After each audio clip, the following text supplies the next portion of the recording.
అందరికీ హాయ్ అండి, నేను మీ అన్సూయ. ఈరోజు వీడియో ఏంటో చూద్దాం. ఈరోజు వీడియో ఏంటి తెలుసా? గుమ్మడికాయ హార్వెస్ట్ మన గార్డెన్లో ఎనీ టైం అన్నమాట. బూడిది గుమ్మడికాయ 365 రోజులు మన గార్డెన్లో ఉంటేనే ఉంటుంది. నాకు గుమ్మడికాయ వడియాలంటే చాలా చాలా ఇంట్రెస్ట్ అనమాట. దానికి గుమ్మడికాయలు పెంచుతూ ఉంటాను అనమాట. ఇవి చూడండి, ఈ స్టేజ్లో కాయలు ఉంటాయి, హార్వెస్ట్ స్టేజ్కి వచ్చిన కాయలు ఉంటాయి, ప్లస్ పూత స్టేజ్లో కూడా ఉంటాయి. పిండ పూత అట్లా ఉంటుంది కదా, అట్లా. ఇక్కడ ఉంది గుమ్మడికాయ, ఇది హార్వెస్ట్ చేసిద్దాం. ఇలా అందుకుందామంటే అందట్లేదు. స్టూల్ ఎట్లా? ఓకే, ఇప్పుడు కొంచెం బెటర్.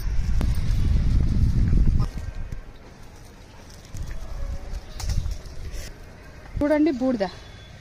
ఇంకో గుమ్మడికాయ కూడా ఉంది, తెంపుదామని. ఇక్కడ ఉంది ఒకటి సరిపోతుంది, ఇంకా పని చేస్తుంది.